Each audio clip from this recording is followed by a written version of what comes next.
Assalamualaikum warahmatullahi wabarakatuh. Selamat pagi dan salam sejahtera bagi kita semua.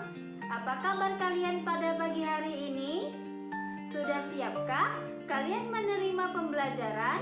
Baiklah, sebelum menerima pembelajaran, alangkah baiknya kita berdoa terlebih dahulu menurut agama dan kepercayaan kita masing-masing. Berdoa dimulai.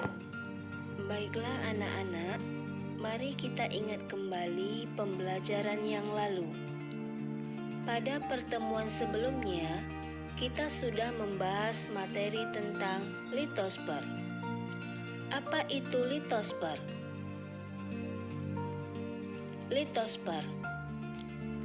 Litosfer merupakan lapisan bumi yang terdiri dari perpaduan berbagai macam batuan. Pada kesempatan kali ini, mari kita sama-sama belajar mengenai hidrosfer. Perhatikan bentuk bumi berikut ini. Dari sini, kita dapat menemukan hampir 70% air dari bagian bumi ini berwarna biru. Warna biru tersebut adalah perairan yang ada di bumi. Air sangat penting bagi kehidupan. Hampir semua elemen yang ada di bumi memerlukan air untuk kelangsungan hidupnya, seperti tanaman yang membutuhkan air untuk proses berfotosintesis, sedangkan manusia membutuhkan air untuk proses metabolisme tubuh dan kebutuhan hidupnya.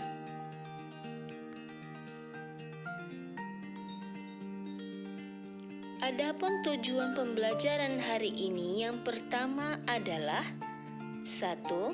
Siswa dapat mengetahui tentang hidrosfer. Yang kedua, siswa menjelaskan karakteristik hidrosfer.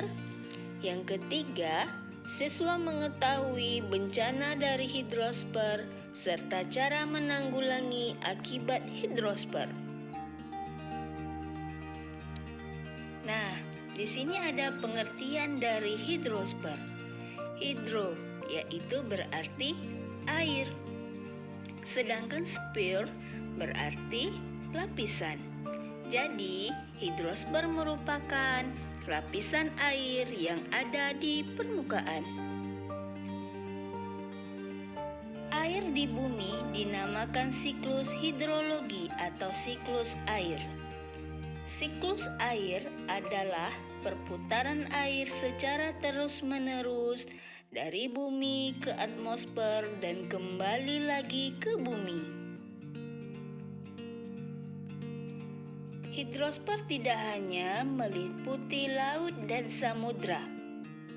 Hidrosfer meliputi air di danau, sungai, air tanah, dan uap air. Ada 3 jenis siklus air. Yang pertama, siklus pendek. Yang kedua, siklus sedang. Yang ketiga, siklus panjang. Siklus pendek. Proses siklus air kecil dapat dijelaskan karena terjadi pemanasan oleh sinar matahari. Air di laut menguap dan membumbung di udara. Di udara, uap air mengalami proses kondensasi. Uap air berubah menjadi butir-butir air dan terkumpul menjadi awan atau mendung. Dan akhirnya jatuh ke permukaan laut atau lautan sebagai hujan. Yang kedua, siklus sedang.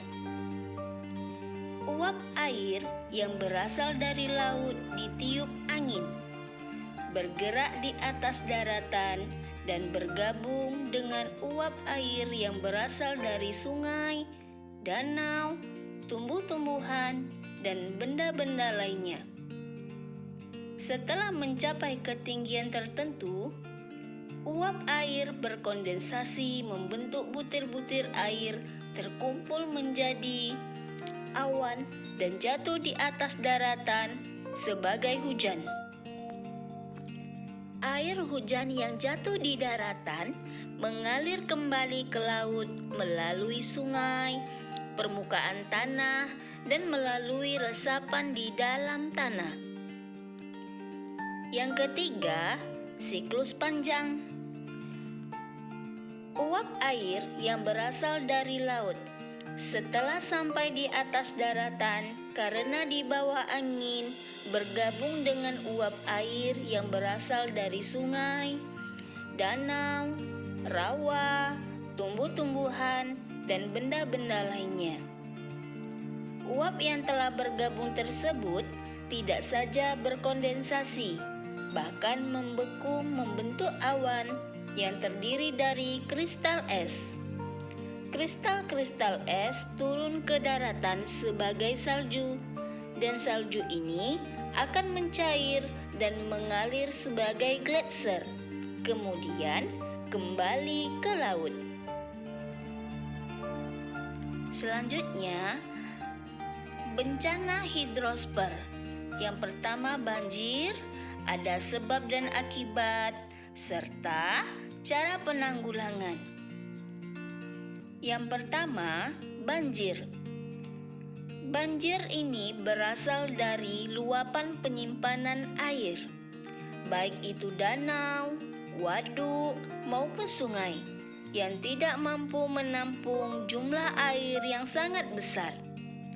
Banjir dapat diakibatkan oleh beberapa hal. Pertama, tingginya curah hujan menjadi salah satu faktor penyebab banjir. Hujan yang terus-menerus akan mengakibatkan danau, bendungan yang tidak sanggup lagi menampung air yang masuk. Akibat dan sebabnya. Yang pertama, membuang sampah sembarangan. Bisa dilihat di slide ini, ada perilaku manusia yang membuang sampah di sungai. Sampah dibuang sembarangan akan menyumbat aliran air. Akibatnya, ketika hujan, air tidak akan mengalir. Air terus tertimbun di suatu tempat, sehingga akhirnya meluap dan terjadinya banjir. Yang kedua, penebangan hutan. Menebang pohon sembarangan atau secara liar merupakan aktivitas yang tidak baik untuk dilakukan. Karena penebangan liar itu berdampak pada kelangsungan hidup, seperti bencana tanah longsor, banjir, dan pemanasan global. Yang ketiga, kepadatan penduduk. Kepadatan penduduk disebabkan oleh pengelolaan yang buruk. Mengapa dikatakan sistem yang buruk? Karena dengan bertambahnya jumlah penduduk akan berdampak pada meningkatnya kebutuhan tempat tinggal di suatu daerah. Sehingga pemukiman di daerah tersebut semakin meluas. Akibatnya, daerah resapan air akan berkurang karena permukaan tanah terlapisi beton dan aspal yang tidak dapat menyerap. Hal tersebut diperparah oleh penataan bangunan dan wilayah yang tidak memperhatikan sistem pembuangan air. Selain itu, kurangnya pepohonan yang dapat menyerap air. Maka dari itu terjadilah banjir. Cara penanggulangan atau pencegahan. Yang pertama, bersihkan sampah di sungai. Yang kedua, menanam pohon kembali. Dan yang ketiga, membuang sampah pada tempatnya. Adapun kesimpulan pembelajaran kita pada pagi hari ini adalah hidrosfer adalah lapisan air yang ada di bumi. Danau, sungai, lautan, dan air tanah adalah bagian penting dalam kehidupan manusia dan merupakan salah satu bagian dari siklus hidrologi. Demikianlah pembelajaran kita pada pagi hari ini tentang hidrosfer. Semoga bermanfaat dan tetap semangat dalam belajar, serta mari kita jaga kesehatan kita di masa